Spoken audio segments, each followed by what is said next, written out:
Hello again from Metro Manila, the Philippines, Southeastern Asia.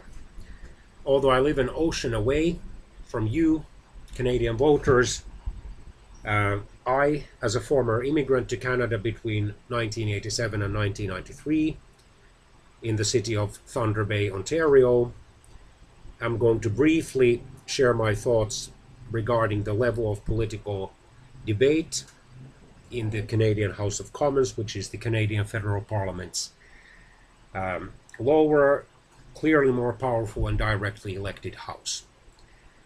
New elections are due no later than October 2019 under the Fixed Term Parliament Act.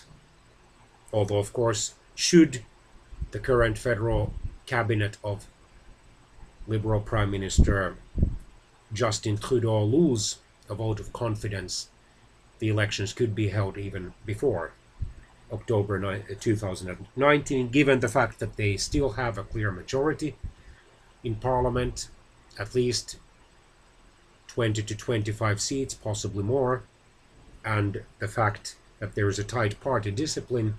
It is unlikely that the government can lose a vote of confidence under those conditions. Well, recently I have watched on YouTube or listened to YouTube those debates, and I must say that I feel sad as a believer in democracy and freely elected legislatures and the right of opposition members to ask questions of the cabinet ministers. It seems oftentimes like a parliamentary circus, where there's a lot of shouting, there's a lot of posturing, there are many questions whose wording is definitely less than respectful, and it seems that some opposition deputies, especially Conservatives, but also others like New Democrats, seem to some extent love being in the position of criticizing those cabinet ministers, even if they did not have to propose concrete, credible, and constructive alternatives to those policies that they criticize. Correct me if I'm wrong. And then this ongoing debate about the carbon tax, which the Trudeau government has imposed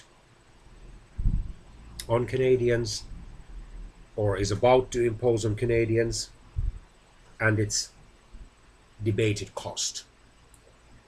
It's curious that Conservatives keep asking Liberal cabinet ministers what it will cost, even though one of their younger members of the House of Commons, Rachel Harder of Lethbridge, Alberta, provided in a video published in 2016 an estimated cost, if I remember correctly, 2,569 Canadian dollars per average family. What they exactly mean by the average family is, of course, open to debate. Is it based on the household size, or on the household income, or some other features? How about the amount of car use, the rough number of kilometers that the parents have to travel to their workplaces, that the possible children have to travel to their schools, and so forth? My message to Canadian voters is, especially those who would like to vote for the Conservatives to replace them as the governing party of Canada in the Canadian federal parliamentary election that, as I said, must be held by October 2019. Do not expect to get huge tax cuts, even if the Conservatives win a clear majority, like 55 to 60% of the deputies in the Canadian House of Commons, or even more. Based on the current opinion polls, neither one of the two majority parties has even 40% of the committed voter support behind it. So it is unlikely for there to be a landslide victory for either one of them. Even if the Conservatives managed to win a decisive majority, in the House of Commons in next year's federal parliamentary elections, they would unlikely both scrap the carbon tax and essentially give the Canadians a huge and allegedly huge tax break. It is very likely that they would instead factor in a number of other tax and free increases, probably phasing them out over a period of 3 or 4 years, so that they wouldn't lose initial popularity that often comes right after the election victory, especially if it has been decisive. But don't expect them to give a huge tax break to those Canadians who truly or allegedly have been burdened by the carbon tax.